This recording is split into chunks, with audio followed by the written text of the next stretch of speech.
आज आपण उन्हाळा स्पेशल थंडगार सरबत बघणार आहोत। आता हे सरबत तुम्हाला नुसतंच प्यायचं नाही तर पिता पिता खायचं सुद्धा आहे। मग आहे की नाही अगदी इंटरेस्टिंग रेसिपी।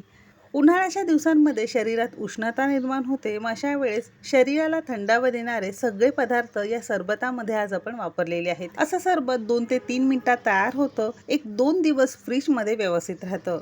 रेसिपी भरपूर टिप्ससह तुमच्यासोबत मी शेअर केलेली आहे, म्हणून ती शेवटपर्यंत नक्की पहा। चला तर मग वेळ न घालवता रेसिपीला सुरुवात करूया। सर्वप्रथम इथे आपण एक टोप ओला करून घेतलेला आहे किंवा सिंपली धुवून घेतलेला आहे। आता यामध्ये आपण अर्धा लिटर दूध गरम करून घेणार आहोत। इथे आपण गाईचं दूध घेतलेलं आहे आणि या टोपामध्ये आपण अर्धा लिटर दूध काढून घेतलेलं आहे।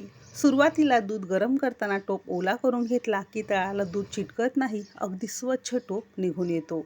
तुम्ही पुढे व्हिडिओमध्ये बघालच। आणि दुधामध्ये बिलकुल पाणी सुरुवातीला आपण वापरलेलं नाही। मध्यम आचेवर दूध आपण उकळत ठेवणार आहोत। रेग्युलर घरामध्ये जसं आपण नॉर्मली मध्यम आचेवर दूध गरम करतो, अगदी तसंच मध्यम आचेवर हे दूध आपण गरम करून घेतलेलं आहे। अशी वर साय आलेली आहे, लगेचच आपण उलथानाने अशी ही साय यावर एकत्र करून घेणार आहोत।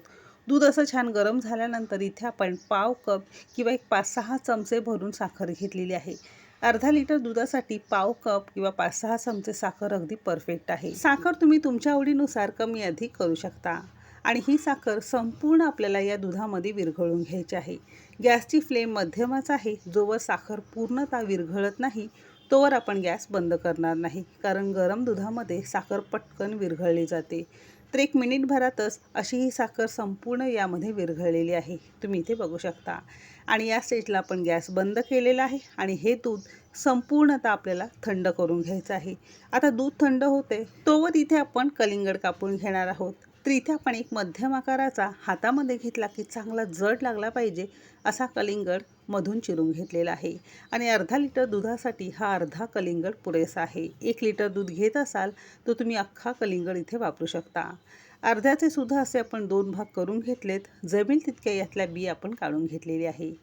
अशी सगळी बी काढून घेतल्यानंतर या कलिंगडाचे असे आपल्याला रफली अगदी लहान लहान पीसेस किंवा तुकडे करून घ्यायचे आहेत। तुम्ही व्हिडिओमध्ये पाहू शकता, अगदी साध्या सोप्या पद्धतीत तुम्ही इथे बघू शकता। असं केलं की तुकडे करणं कलिंगडाचे अगदी सोयीस्कर झालेलं आहे। अगदी मस्त छोटे छोटे तुकडे कलिंगडाचे आपण करून घेतलेले आहेत, तुम्ही इथे बघू शकता। आणि दुसऱ्या सुद्धा भागाचे सारख्याच पद्धतीने बी काढून आपण तुकडे करून घेणार आहोत। आता असे तुकडे करून झाल्यानंतर या कलिंगडामध्ये जितक्याही बिया वगैरे राहिलेल्या असतील तुम्ही काढू शकता। तशा पाहायला गेलं तर कलिंगडाच्या किंवा टरबूजाच्या बिया पौष्टिक असतात। आवडत असतील तर तुम्ही न काढता ही कलिंगडाच्या बिया अशाच यामध्ये ठेवू शकता। पण इथे आपण सरबत बनवतोय, दाताखाली आलं की थोडीशी कचकच लागते, म्हणून यातलं सगळं बी आपण असं काढून घेणार आहोत। सगळ्या एका वाटीचं आपण हे बी काढून घेतलेलं आहे। आता कलिंगडाचे हे छोटे छोटे तुकडे एका बाजूला आपण ठेवून देणार आहोत। कलिंगडाचे तुकडे होईपर्यंत इथे दूध सुद्धा एकदम थंड झालेलं आहे। एका भांड्यामध्ये आपण हे काढून घेणार आहोत। टोपाला थोडंसं दूध लागल्यामुळे 1-2 चमचे आपण यामध्ये साधं पाणी घातलेलं आहे, म्हणजे दूध आपल्याला बिलकुल वाया घालवायचं नाही। दूध गरम करण्यापूर्वी टोप ओला करून घेतल्यामुळे तुम्ही बघू शकता अतिशय स्वच्छ आपला टोप निघालेला आहे। आता या गरम करून थंड केलेल्या दुधामध्ये इथे आपण 2 मोठे गच्च चमचे भरून भिजवलेला सब्जा घालणार आहोत। सिंपली तुळशीच्या बियांसारखे सब्जाचं सुद्धा बी बाजारात मिळतं। 1 चमचाभर जरी भरपूर पाण्यामध्ये तुम्ही भिजत घातलं तर हा सब्जा अगदी 10 मिनिटात असा छान फुलून तयार होतो। उन्हाळ्याच्या दिवसांमध्ये असा भिजवलेला सब्जा जर त्याचं सेवन केलं की आपल्या शरीराला थंडावा मिळतो, पोट स्वच्छ होतं, शिवाय केस गळती वगैरे कमी होते आणि आपल्याला भूक लागते। खास करून उन्हाळ्याच्या दिवसांमध्ये भूक लागत नसेल तर सब्जाचं सेवन नक्की करा।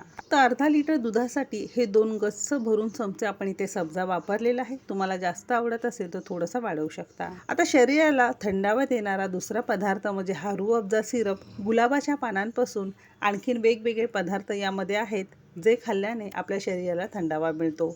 अर्धा लिटर दुधासाठी 7-8 चमचे आपण इथे वापरलेला आहे। तुम्ही तुमच्या आवडीनुसार कमी अधिक करू शकता।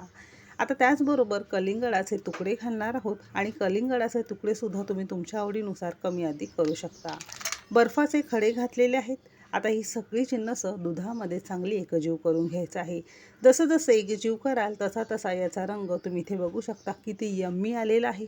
नुसताच बघताच क्षणी प्यावासा वाटणारा हा थंडगार आपला हा उन्हाळा स्पेशल सरबत तयार झालेला आहे. म्हणजे बघितलं यामध्ये घातलेली सगळी जिन्नस अतिशय पौष्टिक आहेत. दूध जर गरम करून ठेवलेलं असेल तर अगदी 2 मिनिटात तुम्ही हा सरबत तयार करू शकता. आता उन्हाळ्याच्या दिवसांमध्ये घरात पाहुणे आले असतील किंवा मुलं शाळेतून येणार असतील, तुम्ही बाजारातून येणार असाल, तसा हा सरबत फ्रीजमध्ये बनवून जरी ठेवला 1-2 दिवस बिलकुल खराब होत नाही.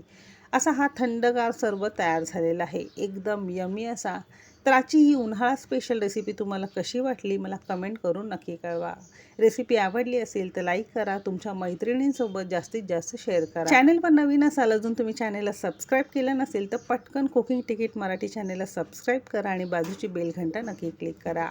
चला तर मग भेटू एक मस्त आणि जबरदस्त रेसिपीसोबत. तोपर्यंत मस्त खा आणि स्वस्त रहा.